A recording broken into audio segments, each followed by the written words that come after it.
Am I the asshole for telling my Mill to stop playing the victim? My niece is getting married 4 hours away and everyone is invited including Mill. But Mill had said she might not be up to go pain-wise. She does have chronic pain. And we would have to see the day of. I told her no, she had until a week before we need to leave. To figure out if she is going or not because we had to make travel and lodging plans. She was unhappy about that but said she would decide it by the deadline.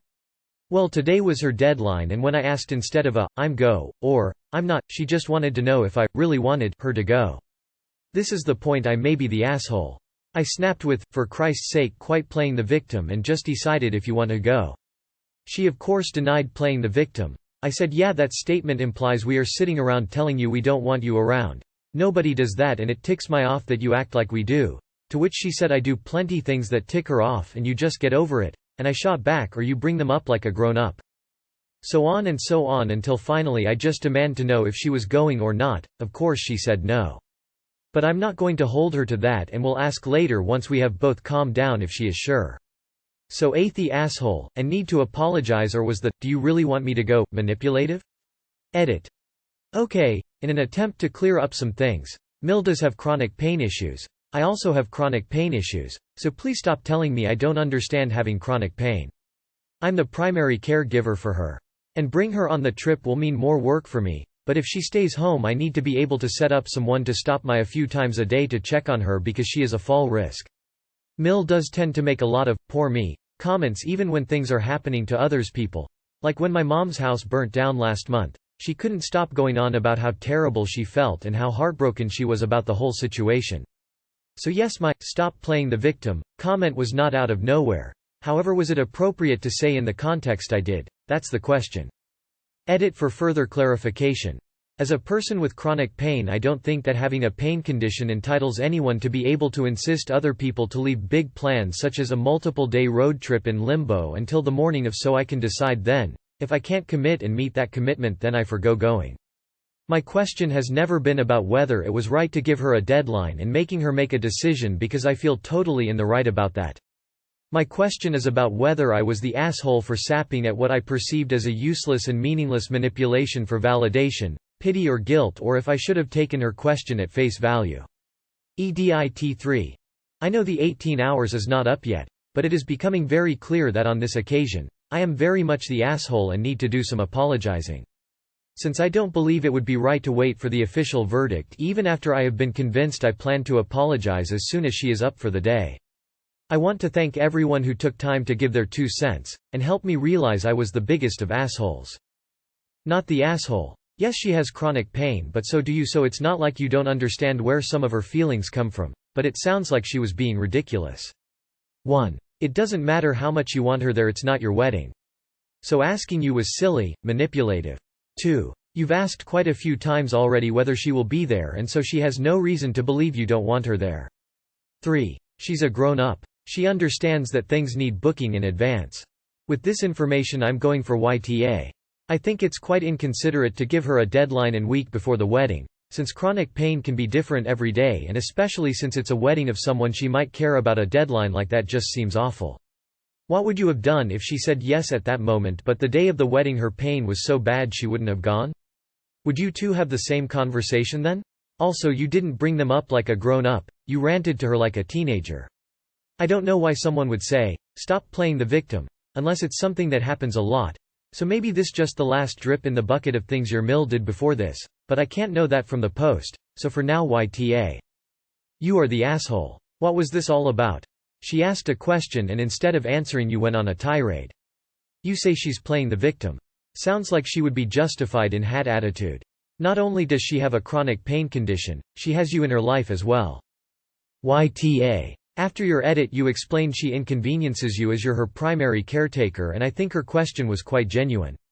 Do you really want me to go? Was her way of saying, am I worth the hassle to you? Do you want my company more than you want to not have to deal with me? She asked a genuine question and got your authentic answer, which was to go off on her and prove what a pain in your ass she really is by merely existing. It's hard to say because I don't the tone that she said, do you really want me to go? She could have been genuinely asking. But overall I think you were kind or an asshole. If you knew she had chronic pain you should have checked if it was an issue beforehand. And I could definitely understand her feeling like a burden because of her chronic pain. Even if it's not because of something you've said, done. ETA for 2 reasons. 1. She was baiting you. 2. You took the bait. Always answer with kindness until someone insults you. Stop falling for her manipulation. Give her a deadline, then hold her to it and don't engage when she whines. Not the asshole. I get that she has a chronic condition, but she also sounds maybe a little dramatic, on top of it. 4 hours away, this wedding, so, overnight, at least, and travel by car? Could you just get her a room or at least a bed in somebody's shared room, and see if somebody has an extra seat? I mean, if budget permits, and I certainly wouldn't reserve her own room. Only to maybe have it go unused, unless somebody else in your party would like it if she doesn't go. And if she wants to go, on the day, then she goes. Due to your good planning, she has a ride and a bed. Whether you really want her to go is not an issue. She either gets in the car or she doesn't. But, come time to leave, with or without her, no delays. Not the asshole. Am I the asshole, 38F, for being condescending to Assam? We have moved into a small apartment complex around 2.5 years ago with our foster daughter. We are the only lesbian couple as well as the only set of parents where both of us are working. The wives are Sams and their husbands are generally doing well in their careers and are at a similar level to my wife and I. The community as such is quite close-knit as there are only 8 apartments in the complex. Unfortunately, maybe due to the nature of the Sam working husband dynamic, social functions tend to be quite segregated by gender. The wives tend to spend time together and are also in charge planning, catering, hosting and cleaning up post these social gatherings which happen every few months or so. We had some respite from all this due to the pandemic, but now that people are mingling again, it's become very apparent that we have been lumped into the Sam side of things, again, by the Sams themselves. There was also some tension when we first moved in because these dinner parties etc. would be gender segregated, literally in separate rooms, and my wife and I would sit with the men because the husbands have no objection. It was just some invisible barrier that the Sams had set up for themselves. We initially decided between the two of us to alternate events issues, but the Sams tend to stick to the one person, which was me in this case, who was nominated first. So I find that I have been singled out as the wife in the relationship again. I had forgotten, after over a year of not having to put up with this dynamic, how frustrating it was. So when I was contacted again by something my wife was handling, I felt I did politely but firmly explain to the Sam who stopped me as I was leaving my apartment this morning that my wife was handling this matter and to ask her about that status of X issue. They told me that since I had handled a Y matter a month ago, they thought I was handling this too.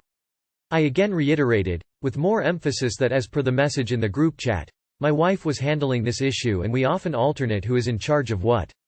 I understand where this can be confusing, but we had previously made it clear that my wife was handling this particular matter in the WhatsApp and email chain. The Sam then said, "There's no need to be condescending," so I simply said, "I am sorry if it came of condescending, but I do need to get to work. Speak to wife on X issue. Enjoy your day," and walked off. Later, I bumped into her husband in the parking garage and he said that she had complained to him that I was talking down to her. I apologized to him and explained myself. He just laughed it off and said she has a habit of always asking him things just when he was trying to leave and making a big deal out of things. He then described an interaction where I do feel like he was the ass, but he was telling me it to be sympathetic towards me, so I stayed quiet. Was I the asshole in this situation? Not the asshole. But if you're not interested in the events, why go? It sounds like this feels like an obligation to you, but you don't really owe them your presence if going isn't any fun. Not the asshole. The whole heteronormative bullshit with who's the X in this relationship is fucking lame as hell. NTA. Maybe I'm biased cause I'm also a lesbian, but these people sound like nightmares to socialize with. Not the asshole. She probably feels inferior in general because her husband sounds like a jerk and felt like you were condescending to her even though you weren't. Also, stopping people as they're leaving for work is bad form.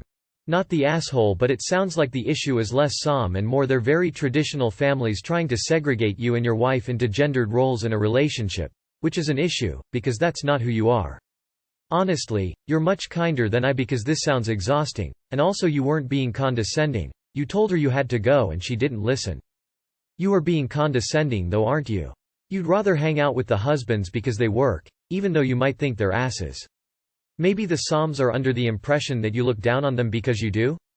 In this instance, not the asshole, but seems to me that you could make an effort with these women. You are the asshole, I think, in this situation. I think it's a little condescending to say I can't help, ask my wife. I think the appropriate response would have been, why is handling that? I'll have her reach out to you with an update. Not the asshole, does your apartment block only exist in 1958 and everyone jumps back 60+ years when they go home? You had a sensible reaction to a ludicrous situation. Am I the asshole for wanting to be able to decide how my family spends Father's Day with me? I am the father of a 13-year-old daughter and a 12-year-old son. My kids are my world. My daughter's an athlete. Recently this has posed a problem around Father's Day. My view is this: Father's Day is for me. It's the one day a year where I get to decide what we do all day. It's almost always the same thing. The four of us hang out swimming in the pool, go see a movie, then go out to dinner at the restaurant of my choice. That's literally all I ask for. I should add that on Mother's Day we also do whatever my wife wants the entire day as well. This year my daughter had a tournament added to her schedule on Mother's Day. The tournament was cancelled because apparently not enough kids were going to attend and they couldn't field enough teams. My wife admitted she was mad they were having a tournament but at the same time wasn't going to pull my daughter. I told her it was her day, and regardless of what she decided, I would support her decision 100%. There was then a tournament scheduled on Father's Day. These can last over 7 hours. I wanted to pull my daughter from it originally. This caused a conflict with my wife. She felt my daughter had made a commitment to the team and should show up and play. For the record, she plays in a new tournament almost every week. We argued about it for a bit and we agreed we'd let my daughter decide. My daughter decided she would play the first game of the tourney, and then leave. We both thought this was fair. As it got closer it turned out a few other girls on the team weren't going to make it. So if my daughter backed out of any games her team would forfeit. Also, the coach couldn't make it this week either. At this time my wife told my daughter it was still her decision, but if she left after the first game my wife wouldn't be happy about it. To make peace I told my daughter to just play the whole tournament and don't worry about it. It wasn't worth it to leave because my wife would be miserable the rest of the day and it would ruin the day anyway. In the end it didn't matter anyway, as I wound up having to work a very rare Father's Day shift at my night job. So the day was pretty much shot anyway. My problem is this. This seems to be something that's going to be reoccurring. It happened once a few years back but not since, so I didn't expect to have to deal with this every year. I've tried explaining to my wife how I feel about it, and how I'd like to tell the coach at the beginning of each season that we wouldn't be available for anything on Father's Day. She doesn't agree with me. She's a former college athlete and thinks my daughter shouldn't miss a game ever. I enjoy watching my daughter play sports, but I don't want to spend 7 hours doing it on Father's Day. So am I the asshole for wanting to be the one that determines what my family does with me on Father's Day without having to deal with attitude or anger if they don't agree? Am I asking too much to let my kids skip one tournament a season so that I can have my day? Not the asshole. Scheduling a tournament on Mother's or Father's Day just creates a headache for the kids on the team. Your annoyance is understandable, but the problem lies with the adults who schedule the tournament, not the kids on the team. I can appreciate all perspectives. You want a day to yourself with your family. Your daughter doesn't want to let down the team. Edit. Not the asshole because he tried to change day. Why the asshole? Why are you beholden to some day scheduled by someone else? Sure, you deserve a Father's Day. But, the particular date doesn't matter, does it? What matters is a day that is for recognizing you as a father. You can schedule that day any time you like, my man. The coach won't be there? Of course you're not the asshole. The people planning these tournaments are. Nah, but get over the whole, I decide what happens today thing. Father's Day is about a hug and a kiss, a card, and maybe a gift. My kids decide Father's Day, because without them it would just be another Sunday to me. In my opinion, you are the asshole. As a parent, the needs of your children should come first. What is stopping you from celebrating being a father another day? A day that will work for everyone. What do you do for your father or father-in-law for Father's Day? How do you celebrate Grandparents' Day? Being an adult can suck because life is full of compromises. You are the asshole. It's a Hallmark holiday. Your kids are more important than some stupid made-up day. NTA. The organizers of the event knew what they were doing and you should complain. Not the asshole, but your wife is for not caring about your feelings or making sure you have a good day for this one specific day. She doesn't seem to have the same energy for you as you do her. AITA for not taking being the legal caregiver for my disabled cousin? I know this title sounds bad, but bear with me. I'm 25 and just beginning to figure out what life is. I have a degree, a good job and a stable home. I'm not married and have no children, and I'm honestly not sure if I want either or if I rather just focus on my career. Anyway, my aunt adopted 2 children in the 80s. One, John, who has no cognitive delays but has had cancer numerous times and is, thankfully, currently in remission. The other child is a girl, Susie, who has extreme developmental and cognitive delays. Susie was born to 2 parents who, back then, lived in a psychiatric facility for those with mental disabilities. Since neither of them would be able to take care of the baby, she was put up for adoption immediately after birth and my aunt did adopt her. I love Susie, I truly do. But I do see a lot of issues with taking care of her needs in relation to other relationships I may have in the future, like my own children. For example, her brother has had cancer numerous times and I have had to ask my aunt how her son is doing instead of her offering up that information because Susie's life is always at the forefront. The struggles, and the accomplishments, which is wonderful, but I also want to talk about everyone else too. I can tell my aunt also worries about how others will accept Susie and tries to silence her before people get annoyed. My aunt is a widow now and does nothing but care for Susie. Recently, my aunt told me that she is updating her last will and testament and wanted to know if I would be willing to be Susie's caregiver and the executor of Susie's estate since her son has had so many health problems. There is only one other cousin besides myself and my aunt's 2 kids and he's 19 and not responsible, so that really only leaves myself. I also think that because Susie and I have a good relationship and because I'm responsible, my aunt thinks I would be a good fit to take care of Susie for when she's no longer here. My aunt is very well off. My issue with committing to being the caregiver of Susie is not because of financial reasons but more because I don't know what my future holds. I feel very up in the air about what I even want in relation to my future family, whether or not I decide to have one. Susie is in her 30s and is physically healthy. My aunt on the other hand had health issues and in her late 60s. I told my mom about my aunt's request and she's telling me that I would be an asshole if I didn't accept. She said that I can find Susie housing and would just need to manage the finances, but I feel like there is a lot more to it than that. There's no financial concern, so it's not a big ask, but Susie has never been away from her home, even overnight. So even if I did find a housing community, what happens if she doesn't acclimate well and needs me all the time? I will help support her when her mom passes away, but I don't think that I am willing to be legally responsible for her every need. AITAH? Not the asshole. Your aunt can set up a trust and appoint trustees to care for your cousin's needs. Sounds like you are being sensible and thinking about how this will work out. That's a serious long-term commitment, don't accept it lightly. Not the asshole. I would say not the asshole. You should give your aunt an honest answer so she has time to find someone who can fully commit to being a caregiver while she is still able to do so. Not the asshole. You can absolutely say no, and it's the most responsible thing to do if you don't want to be the legal caregiver, because if you say yes to keep the peace, with plans of saying no afterwards, anyway, because no matter what your aunt writes in the will, no one can force you, then your aunt will make no other plans for her child. No matter how much your family calls you an asshole, it's very responsible of you to say no, and not fake a yes, so your aunt can make alternative arrangements now while she still can. Not the asshole. You are 100% right, there is a lot more to taking care of Susie than just finances. You sound very mature for your age and are absolutely right in thinking this through and not committing to a life-changing decision under duress. You are too young to commit to being the full-time caregiver, and being honest about it with your aunt is absolutely the right thing to do. Not the asshole. The fact that you already seem overwhelmed shows you probably not ready for this responsibility. Honestly, the first step in a care role is to make sure you are ready and suited for the role, and if you aren't 100%, then don't accept the responsibility.